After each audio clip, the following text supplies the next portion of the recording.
Alors, le sujet suivant, c'est les élections aux URPS. Vous savez que ces élections auront lieu entre le 31 mars et le 6 ou 7 avril, donc bientôt, hein, dans 2 mois et demi, 7 mais avril. 7 avril. Mais bon, je dirais que nous, c'est une préoccupation, bien évidemment. C'est pas notre préoccupation première. Parce que ce qui nous occupe aujourd'hui, c'est de vous aider, de continuer à vous aider, parce que l'actualité est lourde, il se passe beaucoup de choses. Donc, l'USPO sera présente, bien sûr, aura des listes dans toutes les régions de métropole et également dans les DOM. Une seule exception, la Guyane. Et Martinique, Guadeloupe, Océan Indien, on sera présent et vous pourrez soutenir les listes USPO si cela vous convient et voter pour les représentants USPO dans toutes les régions. Alors, je ne vais pas en dire beaucoup plus parce que bon, on en reparlera un petit peu plus tard, mais je voulais simplement vous dire que vous avez aujourd'hui, avec l'USPO, une autre façon de faire du syndicalisme, beaucoup plus moderne, beaucoup plus réactive, beaucoup plus au service des pharmaciens et de tous les pharmaciens quand la crise est là. On n'a pas hésité, nous, à communiquer, à vous aider, à essayer de faire le maximum pour vous apporter l'information, toutes les informations nécessaires pour votre exercice. On l'a fait pas que pour nos adhérents, on l'a fait pour tous les pharmaciens, parce que l'enjeu était tel qu'il ne fallait pas hésiter. Et voilà, tout ce qu'on a organisé, et les webinaires en font partie, était une autre façon de faire du syndicat. Ensuite, on juge un syndicat pas à ses promesses, mais à ce qu'il a été capable de bâtir et de construire. Vous avez vu la réforme de l'USPO avec une vision très claire du métier. C'est quoi notre vision? Notre vision, c'est d'être au service des patients. Notre vision, c'est de valoriser notre acte pharmaceutique. Notre vision, c'est de développer les interventions pharmaceutiques. Notre vision, c'est de mettre en évidence ce qui fait qu'on est pharmacien et qu'on est les garants du bon usage du médicament. C'est pas en étant payé à la boîte ou à une marge commerciale qu'on valorise ce travail intellectuel. Et donc, c'est pour ça que nous avons choisi de réduire la marge commerciale pour la transformer en acte de dispensation, de suivi du patient, de spécificité de médicament. Et quand on fait une réforme de telle ampleur, que certains disent prendre le risque de faire cette réforme, pour nous, ce qui est indispensable, et ça permettait de remettre la profession dans ce qu'elle est, c'est-à-dire une profession de santé, et pas une profession commerciale, eh bien oui, on prend le risque. Et on a sécurisé. On a sécurisé en mettant de l'argent en plus. Au début, c'était un petit peu moins de 300 millions. Maintenant, c'est un petit peu moins de 400 millions qu'on a rajouté, qu'on a maintenu et négocié pour faire qu'aucun pharmacien ne soit perdant pendant cette réforme. Donc, vous avez tous bénéficié de cette réforme pour que ce transfert se fasse avec du plus et pas juste un équilibre. Et s'il y a quelques pharmacies qui pouvaient être défavorisées par ce transfert entre la marge commerciale et les honoraires de dispensation, eh bien, ces pharmacies étaient rattrapées à l'euro près pour qu'on ne soit jamais perdante et à minima à zéro. Voilà. C'est ça qu'on a fait, qu'on a gagné. D'ailleurs, il suffit d'écouter aujourd'hui vos comptables, d'aller sur le site d'Alcuvia, Pharmastat, pour voir ce que ça vous a rapporté sur 3 ans pour votre officine, et vous n'allez pas être déçus par ces résultats qui correspondent à votre activité réelle. Eh bien, voilà, c'est ça le syndicalisme. C'est d'être capable de relever des défis et de les gagner et d'orienter la pharmacie vers ce qui est l'essentiel, c'est-à-dire l'accompagnement du patient et le bon usage du médicament. Et quand j'entends que certains sont encore de nous expliquer qu'il faut revaloriser l'honoraire à la boîte, pour nous ramener à la boîte, que certains expliquent qu'il faut revaloriser l'honoraire pour médicaments complexes, pour ordonnances complexes, alors que le nombre d'ordonnances de 5 lignes et plus de 4 lignes et plus n'arrête pas de diminuer, je pense que c'est pas de la bonne stratégie. C'est retour 10 ans en arrière. L'USPO, c'est une vision d'avenir et pas une vision du passé. Et bien sûr, l'élargissement des compétences du pharmacien à la prévention, au dépistage, à tout ce qu'on est en train de faire et de concrétiser avec la grippe, avec la Covid, avec les tests antigéniques. Voilà, c'est ça. Si vous voulez encore plus d'USPO pour les années à venir, si vous partagez cette vision du métier, cette volonté de le rendre attractif pour nos jeunes, si c'est ça que vous voulez, eh bien, vous aurez le choix dans toutes les régions et dans tous les domaines, eh bien, de soutenir des listes USPO. Voilà, c'est simple, hein. C'est deux visions différentes de l'avenir du métier de pharmacien. Et nous, on n'a pas fait des promesses, on a tenu nos engagements et on a réussi ce qui est le plus difficile pour un syndicat, c'est réussir une évolution du mode de rémunération pour préparer l'avenir et nous mettre dans une position pour être dans l'interprofessionnalité et être reconnu comme faisant partie de l'équipe primaire, médecins, pharmaciens, infirmiers, et arrêter de nous traiter de commerçants, en disant vous, vous êtes à part, pharmaciens, comme ils ont essayé de le faire pour la vaccination contre la Covid. Le combat n'est jamais fini, mais je peux vous dire que c'est un combat permanent, et quand on a des convictions comme tous les représentants de l'USPO les ont, eh bien, je peux vous dire que ça avance sur les territoires avec de beaux projets qui ont été mis dans les URPS, les Unions régionales de protection santé. L'USPO était en proposition pour convaincre les ARS d'expérimenter. Bien sûr, il y a un équilibre homme-femme. Ça, c'était aussi important, pas toujours facile à faire. On a eu, je dirais, de plus en plus de consoeurs qui s'investissent dans le syndicalisme et dans la défense de la profession, et ça fait plaisir et c'est important. Puis également, bien sûr, des renouvellements de génération avec des jeunes qui viennent sur ces listes. Et nous, on n'a pas fait du jeunisme. On sait que quand il faut se bagarrer contre les pères médecins, infirmiers dans les URPS, il vaut mieux avoir à la fois l'expérience de ceux qui connaissent les rouages de l'administration et des ARS, la force de la jeunesse pour mettre de la dynamique dans ces discussions. On a les deux, on arrive à avancer. Ça permet bien sûr de former d'autres personnes et de les aguerrir aux discussions. Ça fait partie aussi de l'équilibre de nos listes. Il y a à la fois l'expérience et à la fois, bien sûr, le renouvellement de génération, parce que c'est absolument indispensable.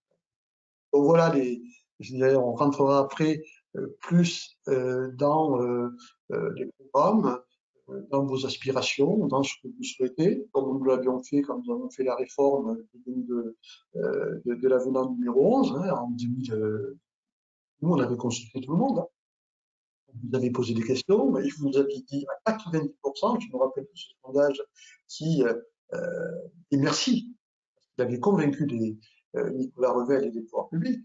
On dit voilà, les pharmaciens veulent changer de modèle économique, ils veulent sortir d'une marche commerciale pour être moins dépendants du prix, moins dépendants des volumes.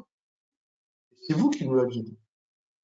Donc on a écouté, on a consulté, bien évidemment avant, engagé sur cette réforme.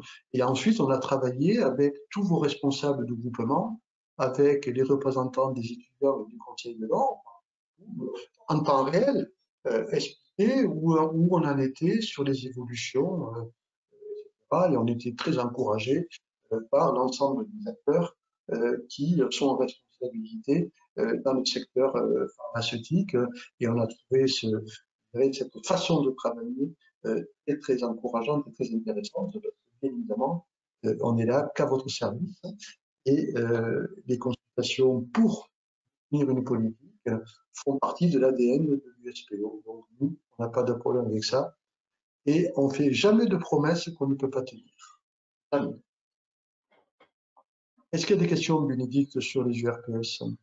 Alors, il y a déjà beaucoup de remerciements pour le travail effectué pendant toute cette période. Donc voilà, je vous les lis pas, mais il y en a pas mal. D'accord. Merci, merci. Et j'ai toujours cette question qui revient éternellement. Les adjoints peuvent-ils payer une cotisation à l'USPO? Ouais. Alors, c'est vrai que on travaille bien sûr pour tous les pharmaciens titulaires et adjoints. Pour les étudiants, oui, on travaille pour tout le monde. Alors c'est vrai que les adjoints nous demandent souvent, mais comment je peux participer, aider au syndicat, etc. Alors, le statut de l'USPO, c'est effectivement un syndicat, voilà, entreprise, pharmacie. Donc c'est les titulaires qui adhèrent. Et ce que je sais, c'est que toutes les informations que nous faisons passer, eh bien, les titulaires, bien sûr, les partagent avec tous les adjoints. Et on réfléchit, savoir comment on peut faire. Alors, c'est pas, mais on est en relation de toute manière avec les représentants des adjoints régulièrement. Et ça pose pas de problème. Mais on sait qu'on a ça, et mais on peut pas aujourd'hui ouvrir à la fois un syndicat, un syndicat patronal, avec en même temps un syndicat salarié. Pas un conflit, hein, bien évidemment. C'est vrai que quand on le regarde sur l'aspect purement pratique, salarié, patronal, ça pose un problème parce que très rapidement, il peut y avoir des discussions sur des choses qui ne concernent pas le métier. Par contre, si on reste sur le métier, le pharmacien, effectivement, le fait d'avoir des adjoints n'est absolument pas incompatible. C'est d'ailleurs ce qu'on a fait aussi en faisant rentrer les étudiants en commission paritaire nationale quand on parle du métier. C'est l'USPO qui a demandé ça. Exactement. Qu'en est-il du champ d'action pour une URPS? Alors, l'URPS, son rôle, bien, son efficacité, c'est d'être l'interlocuteur de l'ARS et derrière de permettre de faire des expérimentations, voire avancer sur le métier. Des choses qu'on n'arrive pas à faire globalement au niveau national, on peut obtenir par des expérimentations du RPS à de faire avancer le métier. Qu'est-ce qu'on a fait pour la grippe? Vaccination pour la grippe, on a démarré avec 2 régions, après 4 régions, et après ça a été généralisé. Pour les tests angine, c'est l'URPS Île-de-France qui a fait l'expérimentation, qui a fait l'évaluation et qui nous a permis d'habiliter les pharmaciens à faire les tests contre l'angine. Bon, après, il y a eu le problème du Covid, dont les prélèvements étaient compliqués. Sur le dépistage du risque cardiovasculaire, on a des ARS, des URPS, Hauts-de-France, région Auvergne-Rhône-Alpes, qui ont fait des expérimentations et qui continuent à en faire sur le chevauche tabagique, sur la préparation des doses administrées avec la Bourgogne-Franche-Comté, sur le diabète également en Bourgogne-Franche-Comté. En Corse, on a fait des expérimentations sur le dépistage du risque dépistage du cancer colorectal. Voilà, les ARS, ça servent à ça, à faire des propositions d'expérimentation qui permettent d'avoir une évaluation. Et si l'évaluation est bonne, eh bien, on peut généraliser et élargir. Et on sait qu'avec l'interprofessionnalité, les protocoles de soins, les accompagnements de patients complexes, la sortie hospitalière, où là également, on peut mettre en place des choses qui peuvent être très intéressantes, comme l'a fait le président Michel Siffre en région PACA, d'ailleurs, qui rejoint l'USPO et qui quitte la FSPF, parce que c'est un sujet qui nous tient à cœur, l'outil qui nous tient à cœur. Et bien voilà les ARS, à quoi les URPS, à quoi elles servent. Et après, elles sont également les interlocuteurs des ARS, et quand il a fallu, et qu'on était embêté avec des solutés hydroalcooliques, d'alcool, etc. Là, les URPS ont aidé pour les maisons de retraite, pour la logistique du vaccin Covid pour les maisons de retraite. Voilà. Et donc, ce sont des représentants qui vous défendent en permanence et qui font des propositions de convaincre d'autres URPS et des médecins infirmiers de travailler ensemble. C'est pour ça qu'il faut avoir un minimum d'expérience pour pouvoir négocier et discuter. J'ai une question pratique aussi. Est-ce qu'il faudra voter par région ou est-ce que je vote au niveau national pour le syndicat national? Alors non, il faudra à la fois voter sur les listes régionales. Donc en fait, il y aura deux listes, hein. Il y aura une liste SPO et une liste FSPF. En fonction du nombre de voix, donc le vote se fera d'abord par voie électronique. Donc vous allez recevoir des courriers avec des mots de passe, et après le vote se fera de façon électronique. On va pas envoyer une enveloppe comme ça se faisait à l'ancienne, hein. Voilà, donc, mais bon, ça veut dire qu'il faut pas. Et je vous demande, moi, de participer, hein, parce que plus vous serez nombreux à participer, plus les syndicats auront du poids. On vote au niveau de la région.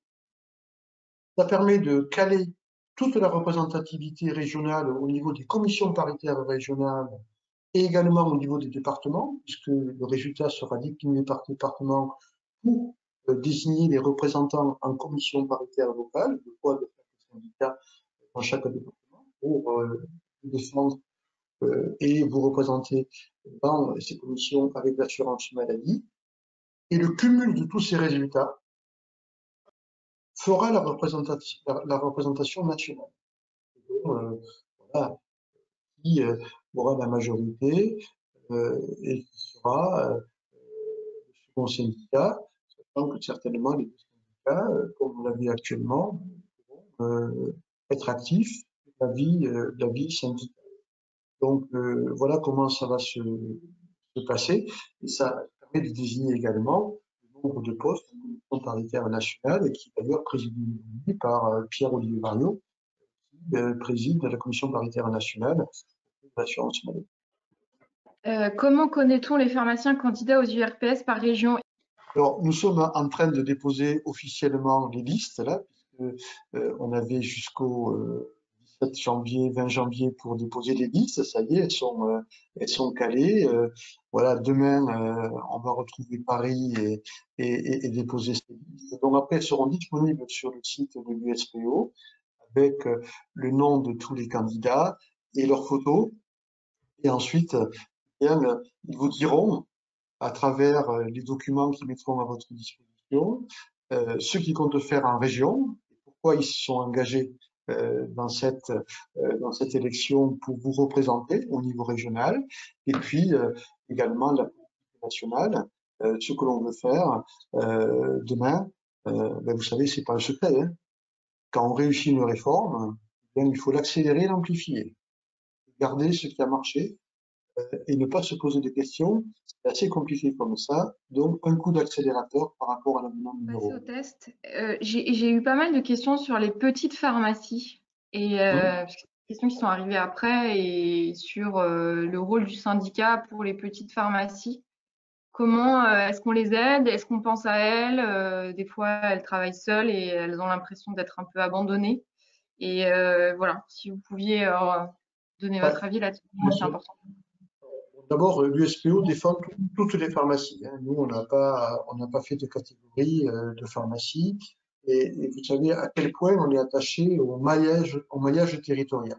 Et qu'on défend ce maillage, une force pour notre profession, et bien sûr quelque chose d'indispensable pour organiser les soins sur les territoires. On défend également l'interprofessionnalité. Qu'est-ce que l'on essaie de faire pour les pharmacies? Alors, pharmacies qui sont souvent en difficulté parce que le médecin est parti. Donc, qu'est-ce qu'on est en train d'essayer de faire? C'est de donner de la possibilité à ces pharmaciens d'être plus autonomes, de pouvoir renouveler les traitements de façon beaucoup plus indépendante, dans le cadre de protocoles de soins, de pouvoir de leur permettre voilà, d'être un maillon essentiel proche des patients et d'avoir avec les médecins la possibilité d'avoir des ordonnances, même pour des traitements qui sont limités dans le cadre d'un protocole, pour travailler dans de meilleures conditions, leur faciliter la tâche. Ensuite, pour tout ce qui est euh, accompagnement des patients, toutes les nouvelles missions, les fameuses nouvelles missions, que ce soit l'accompagnement des patients, mais que ce soit la prévention, que ce soit la grippe, que ce soit les tests.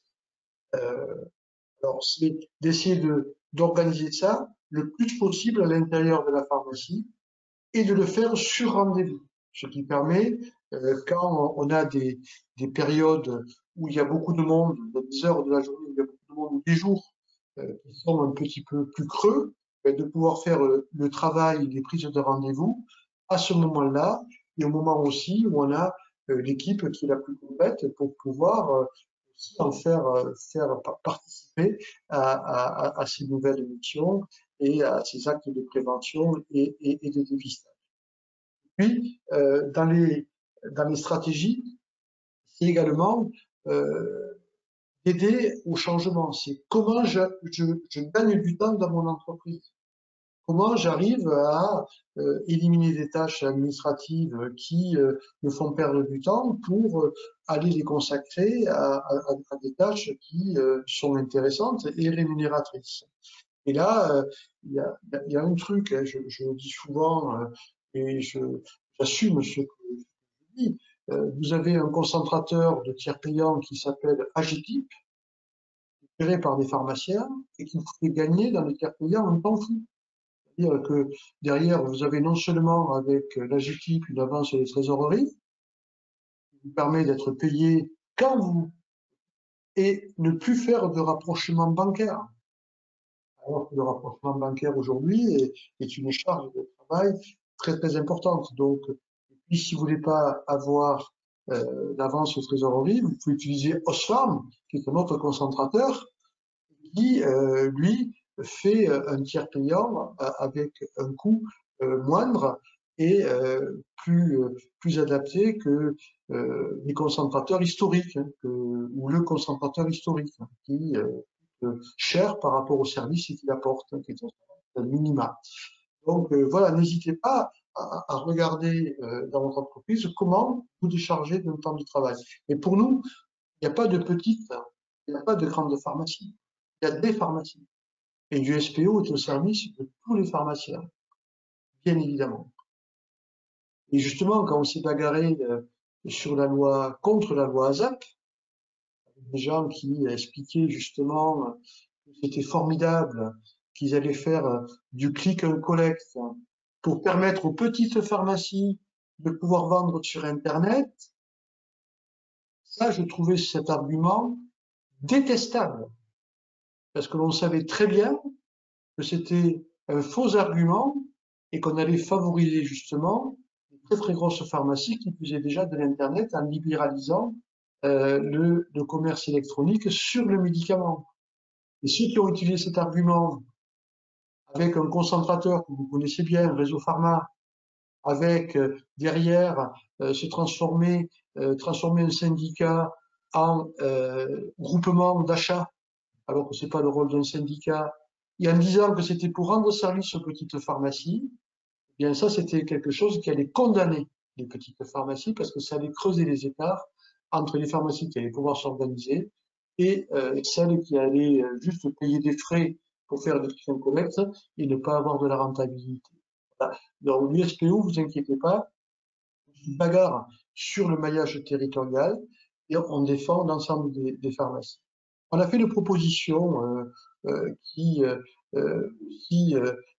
permet je dirais, quand il y a des sessions de pharmacie, il y a la dernière pharmacie du village qui ne trouve pas de repreneur.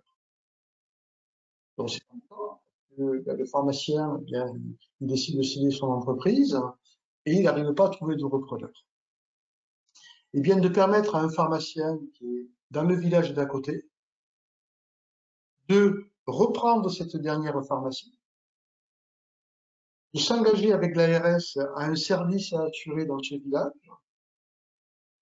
et de l'intégrer dans sa pharmacie pour limiter les frais. Donc, ça permet à celui qui voulait céder son entreprise eh bien, de retrouver un repreneur et d'assurer la continuité de service en ayant intégré des frais fixes parce que c'est la même gestion, c'est le même comptable, etc. Mais de permettre à cette pharmacie qui est un peu petite de pouvoir continuer à assurer un service pharmaceutique dans le village. Voilà, ça aussi c'est voilà, c'est comme ça qu'on travaille à l'USPO, on se fait pas coincer par des choses figées, on dit là il y a des situations, il faut trouver une solution. On essaie. trouver la solution avec le regard qui nous permet de dire c'est toujours dans l'intérêt du patient.